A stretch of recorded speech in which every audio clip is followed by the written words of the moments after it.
Hello friends, हम लोग इस वीडियो में मैथ के क्वेश्चन को कुछ रिवाइज करेंगे जो कि आपके आने वाले सभी एग्जाम के लिए, खासकर एनटीपीसी मेंस और ग्रुप डी के लिए बहुत इंपॉर्टेंट है। इसको ज़रूर देखिएगा और पूरा बनाइएगा अच्छे से। हो सकता है तो कॉपी कलम भी पे नोट्स भी बना लीजिएगा, कुछ इंपॉर्टेंट बातें होगी तो। और हम लोग कम ही सवाल करेंगे लेकिन सारे उसके बारे में पूरा डिटेल कर लेंगे। यदि उस पर क्वेश्चन चेंज भी करके आए तो भी हम लोग बना सकें।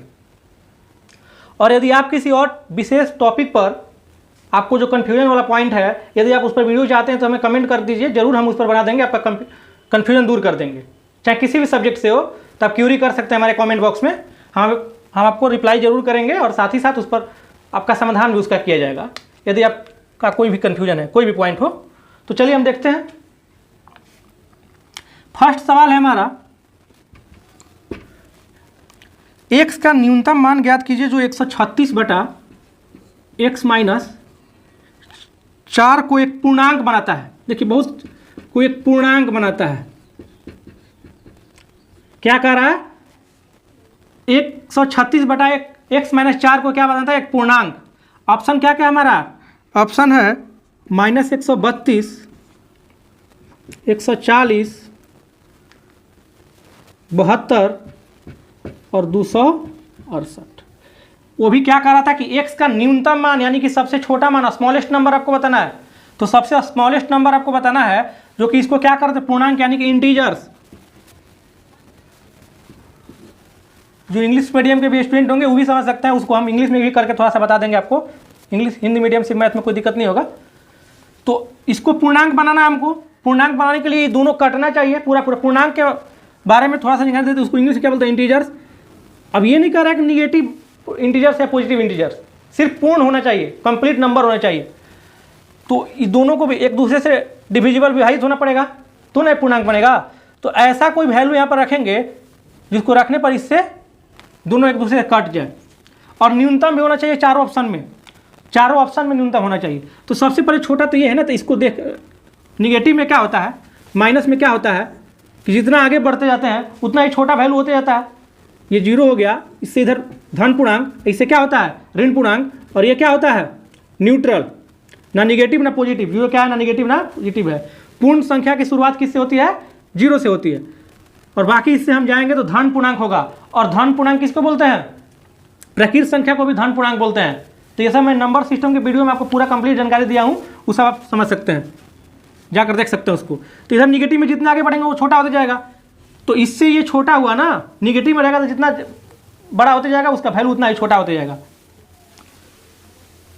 तो इसको पहले देखते हैं। अगर हम माइनस 268 रख लेते हैं यहाँ पर -4, तो क्या हो जाएगा? 272। हमारा यहाँ पर कितना हो जाएगा? माइनस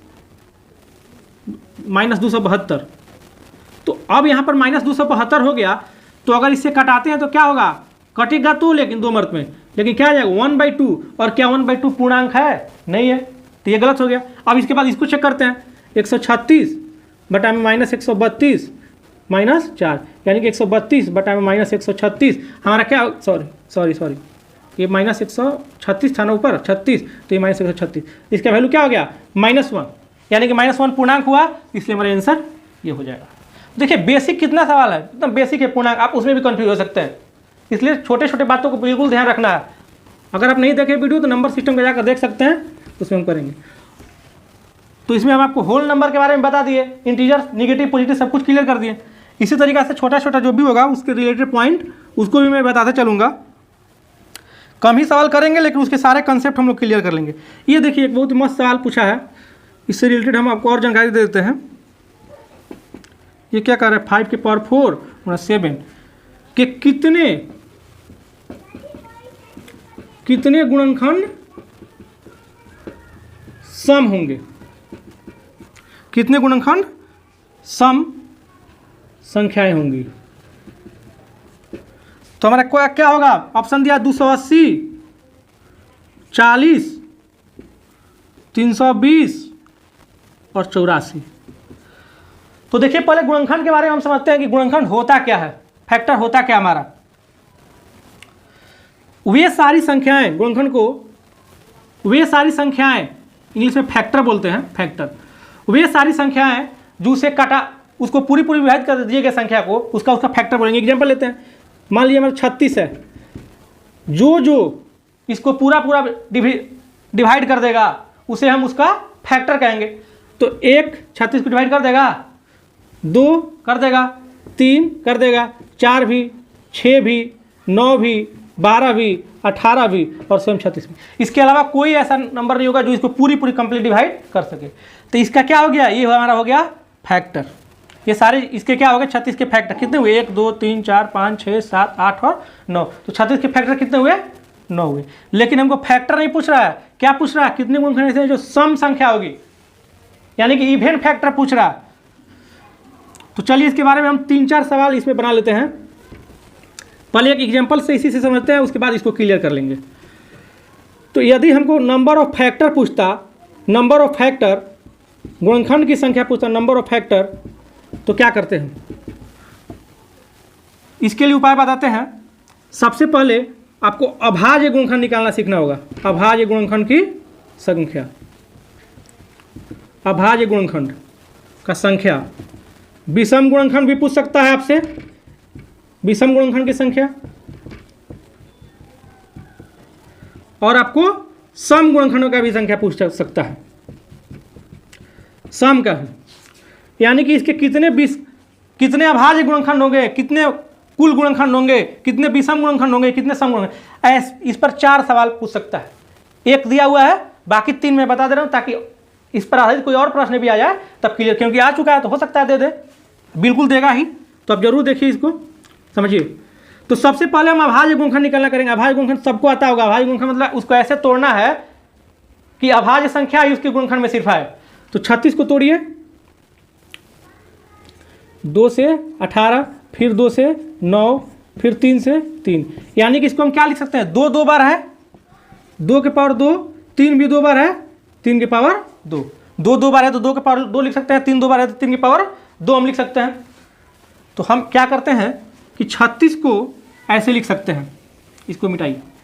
36 को हम लिख सकते हैं 2 के पावर 2 गुणा 3 के पावर 2। अब समझिएगा, यदि अभाज्य गुणनखंड का संख्या कह रहा है तो नियम याद रखिएगा, सिर्फ इसके पावर को ही हम ऐड कर देंगे। अभाज्य गुणनखंड की संख्या कितनी हो जाएगी, 2 + 2 यानी कि 4, यानी कि 4 गो ऐसा संख्या होगा जो अभाज्य होगा, इसका गुणनखंड 4 गो, मतलब सॉरी, अभाज्य गुणनखंड की संख्या कितने होंगे, 4 होंगे।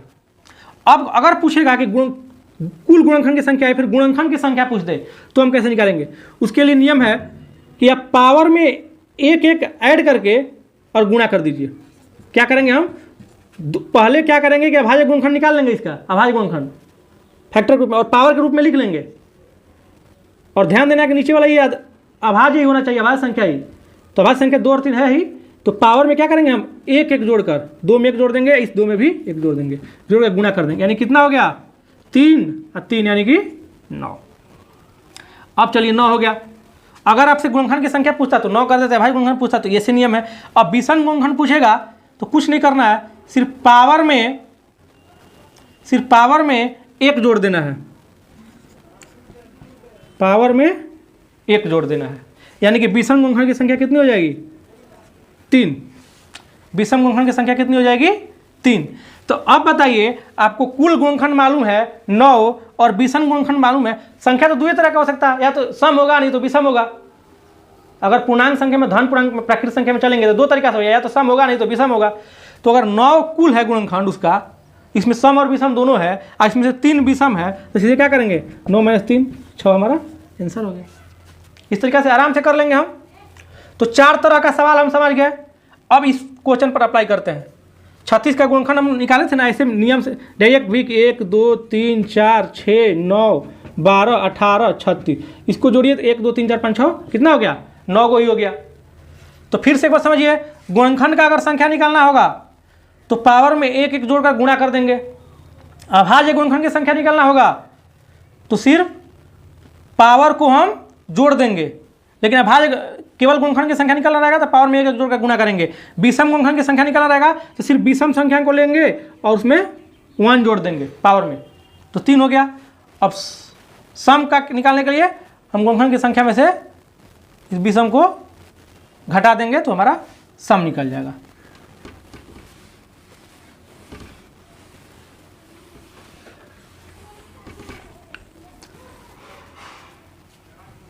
अब इसको हम समझते हैं।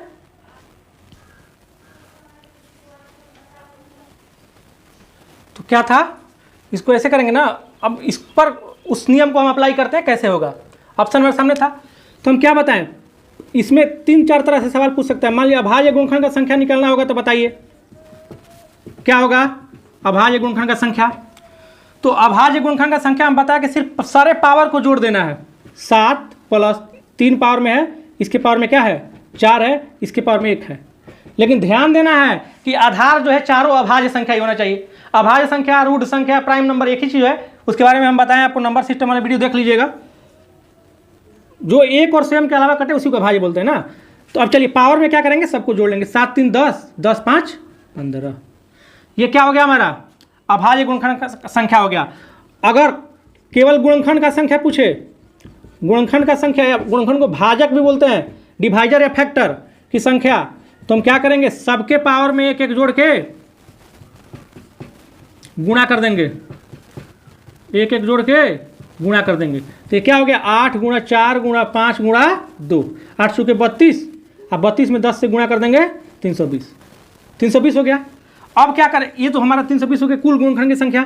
अगर ये कुल गुणनखंड पूछता तो ये आंसर हो जाता, लेकिन पूछ नहीं रहा था, 320 नहीं मार रहा है अभी। अब निकालते हैं विषम, विषम का संख्या। तो विषम का संख्या भी अगर पूछेगा तो हम क्या बताएं कि सिर्फ विषम संख्या को लेंगे, पावर में 1-1 जोड़ लेंगे। 3 + 1, 4 + 1 और 7 + 1 गुणा कर दीजिए। तो क्या हो गया 3 × 1 = 4, 4 में 5 से गुणा किए और फिर 8 से गुणा किए। 8 × 5 = 40, 40 में 4 से गुणा किए। पावर में क्या था यहाँ पर 3 × 1 = 4, सॉरी 7 नहीं होगा, ये होगा हमारा 1 ना, पावर है, पावर को सिर्फ जोड़ते हैं 1 1 2। तो 3 × 1 = 4, 4 × 1 = 5 और 7 के पावर में 1 हो गया हमारा 1 1 2। तो 4 × 5 = 20, 20 दूनी 40। अब क्या करेंगे, सम का निकालने के लिए कह रहा है, तो 320 में से 40 घटा दीजिए, ऐसे भी हो जाएगा 280। तो इस तरीका से हम चारों सवाल समझ गए। तो चलिए अब नेक्स्ट सवाल की तरफ चलते हैं। ऐसे पढ़िएगा, ऐसे रिवीजन कीजिएगा, तो अब इस पर आधारित कोई भी सवाल आपसे नहीं छूटेगा। तो इसी तरीका से हम आपको रिवीजन कराएंगे। आने वाले जितने सारे सवाल रहेंगे उस पर आधारित और प्रश्न जो भी हो सकते हैं सब बता देंगे, ताकि 2-3 वीडियो इस तरह का देख लीजिएगा तो आपको पूरा लगभग मैथ रिवीजन होने लगेगा। नेक्स्ट चलिए देखते हैं। नेक्स्ट क्वेश्चन क्या कह रहा है कि 100 रुपया की राशि को 10% वार्षिक ब्याज की दर से 2 वर्ष के लिए निवेश किया गया था। यदि समान अवधि के लिए ब्याज की दर को बढ़ाकर 20% कर दिया गया तो निवेशक को ब्याज के रूप में कितने रुपये अधिक मिलेंगे। कितने रुपये अधिक मिलेंगे हमसे पूछ रहा है। ये तो बहुत आसान कहते हैं, 100 रुपया है। तो बताइए, सिंपल से सोचिएगा, 100 रुपया 10% ब्याज है, तो पहला साल का क्या हुआ 10 रुपया, दूसरा साल का 10 रुपया, ऐसा ही हुआ ये साधारण ब्याज। लेकिन CI क्या होता है, ब्याज पर ब्याज। चक्रवृद्धि ब्याज क्या होता है, ब्याज पर ब्याज। तो 10 पर भी ब्याज लग जाएगा 10% के हिसाब से, यानी कि कितना हो गया, ये ब्याज हो गया हमारा 10 10 20 और ये 1 रुपया 21 रुपया। अगर 20% वही कहता तो 20 + 20 अब 20 × 20/100, यानी कि ये 4। अब ये कितना हो गया 20 20 40 4 44। अब बताइए कितना ये अधिक है, घटा लेंगे तो हमारा कितना आ जाएगा 23 आंसर। तो ये चक्रवृद्धि ब्याज साधारण ब्याज का कंसेप्ट था। अब चक्रवृद्धि ब्याज साधारण ब्याज पर बहुत सारे तरह तरह के सवाल आएंगे, तो उसको आगे वीडियो में देखेंगे। और हम बेसिक से जो बिगिनर्स होंगे या जिनका बेसिक कमजोर होगा उनके लिए मैं एकदम टॉपिक वाइज वीडियो बनाऊंगा, एकदम आराम से देखेंगे, उन्हें क्लियर होगा। नेक्स्ट सवाल है कि बिंदु ABC केंद्र O वाले एक वृत्त पर स्थित है। केंद्र O वाले वृत्त, पहले फिगर इसमें बना लेते हैं। केंद्र वाले जल्दी से फिगर बना लेंगे। केंद्र वाले वृत्त पर भी स्थित हैं कौन कौन बिंदु, कोई भी बिंदु ले लेते हैं, A मान लीजिए ले लेते हैं, B मान लेते हैं और यहाँ पर C रख लेते हैं, कहीं रख लेते हैं अपनी मर्जी से। AC भी 40 डिग्री, ये A C और B कितना है 46.5। अब क्या कह रहा है, तो लघु वृत्तखंड पर बने कोण AOB, कोण AOB का मान निकालना है ना। वो भी क्या कर रहा है, लघु वृत्तखंड। वृत्त क्या होता है, वृत्त में एक केंद्र होता है, केंद्र से परिधि को मिलने वाली रेखा को त्रिज्या बोलते हैं। अब वृत्तखंड क्या होता है, लघु वृत्तखंड। तो मान लीजिए ये वृत्त हो गया, इसका ये टुकड़ा क्या हुआ, लघु हुआ, ये टुकड़ा दीर्घ वृत्तखंड हो गया। तो ए ओ बी का मान पूछा था, ए ओ और बी। ध्यान दीजिएगा यहाँ पर हमारा वृत्त का दो टुकड़ा हुआ है, ये हो गया लघु और ये हो गया दीर्घ। इधर वाला ये पार्ट हो गया लघु और इधर वाला हो गया दीर्घ। तो ए ओ बी अगर कहेंगे तो हम ये पार्ट भी कोई समझ सकता है ना, लेकिन इसीलिए क्लियर किया है लघु। तो अब आप बताइए, वृत्त का एक थ्योरम है कि केंद्र पर का कोण परिधि पर के बने कोण का दुगना होता है। यहाँ पर जो एंगल बनता है उससे दुगना एंगल यहाँ पर बनेगा, यानी कि इसका आंसर क्या हो जाएगा 93 डिग्री। कैसे भी अब रहे, देखिए इस पर और कुछ हम बताते हैं, किसी भी तरीका से रहे। जैसे मान लीजिए ये हो गया, और ऐसे भी क्वेश्चन पूछता है इसमें ऐसे।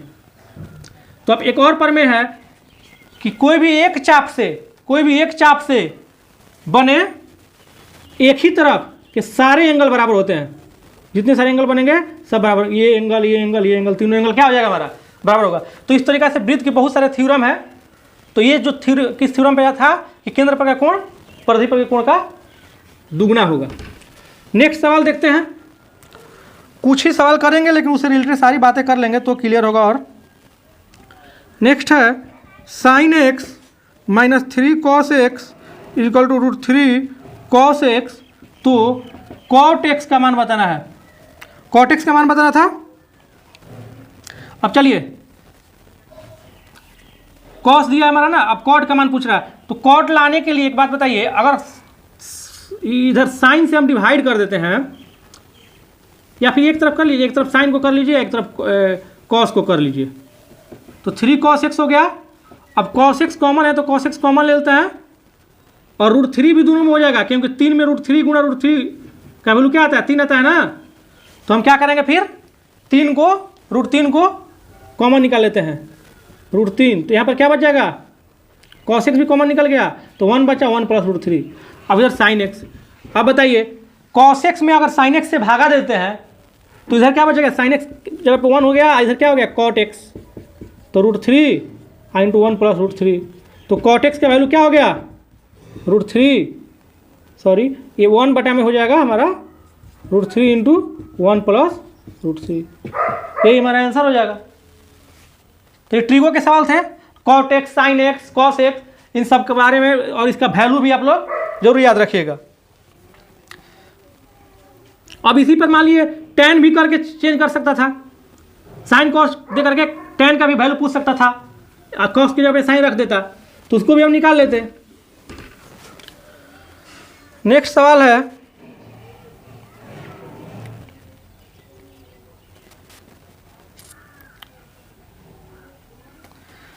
ऐसा क्वेश्चन बहुत बार पूछ रहा है तो इसको ध्यान रखिएगा। x³ + 1/x³ का वैल्यू पूछ रहा है। कुछ नहीं करना है, a³ + b³ का मान निकालना है। तो a³ + b³ का मान क्या होता है, फार्मूला है ना, a + b का whole cube minus 3ab into a + b, ये ना फार्मूला होता है a³ + b³ का। तो x प्लस a की जगह पे x और b की जगह पे 1/x दिया हुआ है, तो कर दीजिए। तो इसका वैल्यू क्या है, 3 के क्यूब माइनस 3, a की जगह पे x है और b की जगह पे 1/x। तो a + b का क्या हो जाएगा हमारा वैल्यू, 3। 9 से गुणा 9 हो गया, 27 में 9 घटा के कितना आ गया हमारा, 18 आंसर हो जाएगा। यदि कुछ गलत हो जाता है पढ़ाने में या कुछ गलत लिखा जाता है तो आप जरूर कमेंट बॉक्स में बताइए, या फिर हमारे वीडियो की क्वालिटी जैसे साउंड या वीडियो में कुछ दिक्कत होता है तो उसको बताइए, हम लोग सुधार जरूर करेंगे। अभी हमने नया चैनल स्टार्ट किया है ये, ताकि सबकी हेल्प हो सके, मैं जितना भी हेल्प कर सकूं, बिल्कुल फ्री में आपको सब कुछ बताया जाएगा। और साथ ही साथ आपको किसी भी तरह की क्यूरी हो, कौन सा बुक किस सब्जेक्ट के लिए पढ़ें, कैसे रिवीजन करें, तो सारा कुछ आप हमसे कमेंट में पूछ सकते हैं, मैं ज़रूर जवाब दूंगा। जिनका एग्ज़ाम है या कैसे किस चीज़ का तैयारी करें, किस चीज़ का तैयारी की शुरुआत करें, शुरू कैसे करें, सब कुछ मैं आपको कमेंट बॉक्स में ज़रूर जवाब दूंगा, जो भी आपका हो। और जिनको भी PDF, किसी भी चीज़ का PDF चाहिए, NCERT बुक का PDF, लूसेंट का PDF, सब कुछ, तो आपको टेलीग्राम से जरूर जुड़ाइए। उसमें करंट अफेयर्स भी कुछ कुछ दिया जाता है डेली 10-15, और साथ ही साथ आपको हर तरह की PDF भी प्रोवाइड कराई जाएगी। तो टेलीग्राम ग्रुप से जुड़ जाइए। आगे ही मैथ का इसी तरीके से हम रिवीजन करते रहेंगे, 5 सवाल ही बनाएंगे, लेकिन उससे संबंधित सारी जानकारी हम लोग लेंगे, ताकि अगर उससे संबंधित कुछ भी सवाल आता है तो हम बना लें। चलिए मिलते हैं नेक्स्ट वीडियो में, धन्यवाद।